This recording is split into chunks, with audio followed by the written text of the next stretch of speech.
Intention जो government का है वो एक चीज है, जो ग्राउंड रियलिटी है वो बहुत डिफरेंट है। क्या होता है कि उनने बोल दिया बैंक को कि तुम लोन दे दो, डोंट वरी, हमने आपको गारंटी दिया हुआ है, अगर कोई पेमेंट नहीं आएगा तो आपको हमारी तरफ से गारंटी है। पर बैंक जो है वो अपना खुद की बैलेंस शीट देखते रहता है, क्योंकि अगर उसको 100 रुपीज दिया है तो 20 और अगर गवर्नमेंट बोलती है मेरी गारंटी के हिसाब से दे दो, पर अगर उसका बैड डेट होने वाला है तो वो पूरा 120 पे होगा, तो वो 20 देने में भी हिचकिचाती है। तो जो MSMEs हैं उनको जितना पैसा गवर्नमेंट चाहती है मिले वो एक्चुअली मिल नहीं रहा है, क्योंकि बैंक को अपना खुद का खाता देखने का है ना।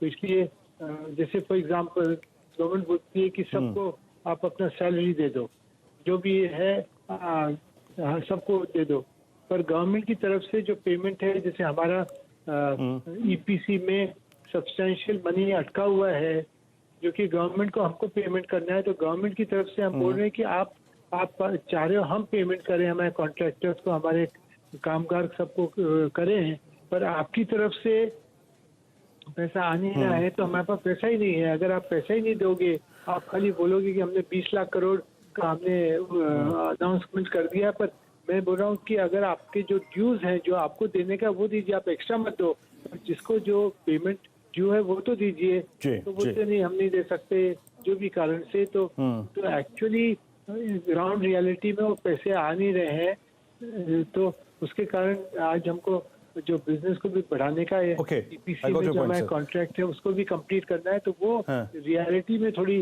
प्रॉब्लम आ रही है, जिसके लिए गवर्नमेंट को ये देखना पड़ेगा कि जो अनाउंस करते हैं वो इम्प्लीमेंट हो सकता है कि नहीं, और उसको इम्प्लीमेंट करने के लिए क्या क्या करना है वो जरूरी हो जाता है। हाँ, ओके सर, ये बताइए कि आपका चाइना से भी अगर आप देखें एक सब्सटेंशियल इंपोर्ट है, लगभग 20%, अगर परसेंटेज में देखूं तो उस स्थिति को वो चाइना से एग्जैक्टली बिजनेस हमारा है तो उसमें 10% से कम है, टोटल मिलके हमारा चाइना डिपेंडेंट 10% से भी कम है। टोटल हमारा इंपोर्ट्स टोटल टर्नओवर में 10% भी नहीं है।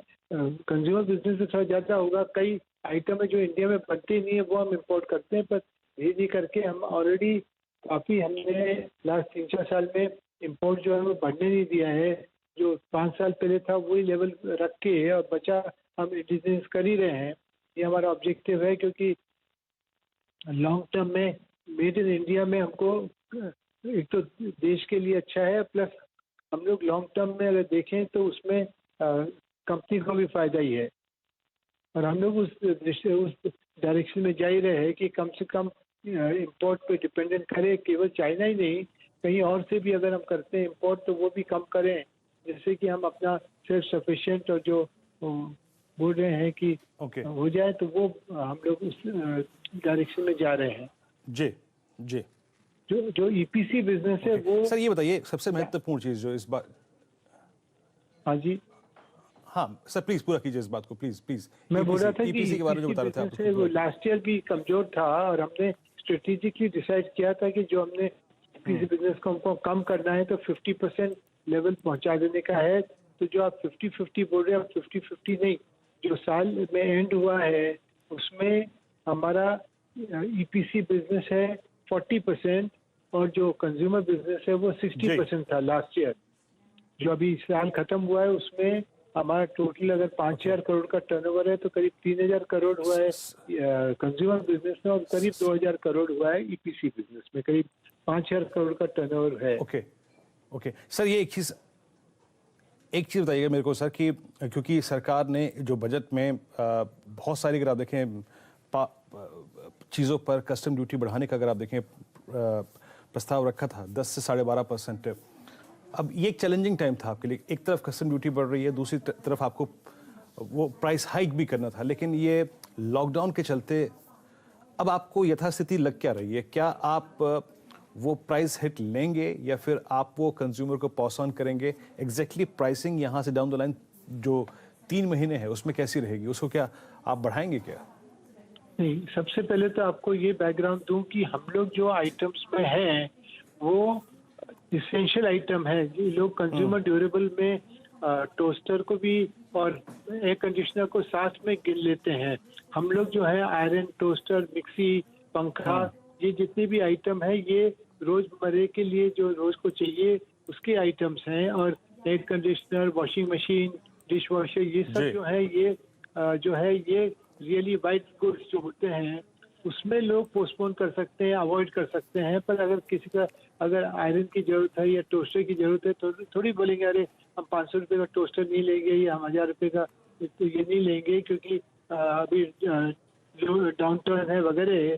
तो इसलिए और दूसरा क्या हो गया है कि मेरा मानना है कि कम से कम 30-40% जो छोटी कंपनियां हैं, जो कमजोर कंपनियां थी, वो सब अब निकल जाएंगी। जब वापस रीस्टार्ट अभी हो रहा है तो उनको रीस्टार्ट करने के लिए जो पैसे की आवश्यकता है या उनको जो ताकत चाहिए टू डिस्ट्रीब्यूट, तो वो सब नहीं होने से जो ऑर्गेनाइज सेक्टर की जो कंपनियां हैं, वो इस्टेब्लिश कंपनियां हैं, वो उनका मार्केट शेयर इम्प्रूव होगा, ये मेरा मानना है। इसलिए हम सोचते हैं कि जून जुलाई के बाद हमारा सेल अच्छा होगा।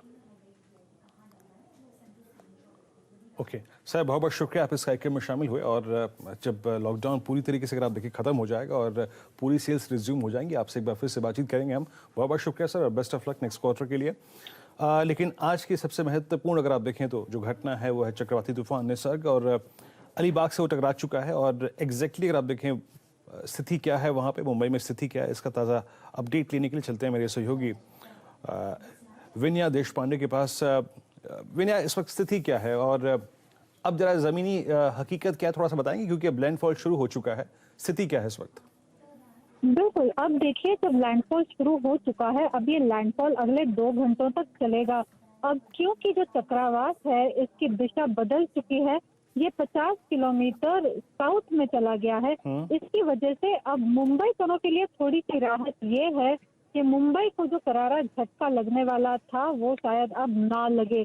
अब आईएमडी के माने तो आईएमडी ने बीएमसी को कहा है कि क्योंकि ये चक्रवात 50 किलोमीटर साउथ की तरफ खिसक गया है और क्योंकि अभी लैंडफॉल शुरू हो चुका है जो अगले 2 घंटों तक चलेगा, तो शायद शाम तक मुंबई में तेज हवाएं चले और थोड़ी बहुत बरसात हो। इसके पहले मुंबई के लिए अनुमान ये था कि काफी तेज हवाएं चल सकती हैं, तकरीबन 100 से 110 किलोमीटर प्रति घंटे की रफ्तार से ये तेज हवाएं चल सकती हैं और काफी भारी वर्षा हो सकती है मुंबई में, ऐसा अनुमान था। लेकिन अब ये अनुमान बदल चुका है। अब इस चक्रवात की दिशा के बदलते ऐसा दिख रहा है कि मुंबई वालों को थोड़ी बहुत राहत मिले। अगले कुछ घंटों के लिए हवाएं कुछ तेज हो लेकिन वर्षा इतनी ज्यादा ना हो, तो कुछ थोड़ी सी रिलीफ की बात है मुंबई वालों के लिए। लेकिन चक्रवात जो लगभग 100 सालों के बाद आ रहा है मुंबई के पास भी, हम देखते हैं कि काफी भारी तादाद में नुकसान ढा रहा है। अभी जो हम तस्वीरें अगर देखें लैंडफॉल की तो दिख सकता है कि किस तरह से पेड़ झुलस रहे हैं और किस तरह से काफी मात्रा में पानी भी उड़ रहा है। तो समंदर में लहरें भी काफी ऊंची हैं, वर्षा भी काफी है जहां पे अभी लैंडफॉल हो रहा है। और अंदाजा ये है कि अगले कुछ घंटों में लैंडफॉल पूरा होने के बाद जो चक्रवात है वो आगे नासिक की तरफ मूव कर जाए। ओके विनय, बहुत बहुत शुक्रिया इस पूरी अपडेट के लिए। तो एटलीस्ट अगर आप देखें जो विनय ने अपडेट दिया यहाँ पर कि थोड़ा सा डाइवर्ट हुआ है इसका डायरेक्शन जो है वो, और उससे एटलीस्ट मुंबई को एक रिलीफ मिल सकता है। शुक्रिया विनय आपका। और एक ब्रेक का वक्त है, ब्रेक के बाद तुरंत हाजिर होते हैं बैंक निफ्टी डे हाई पर 21,204 दिन के सर्वोच्च स्तर पर।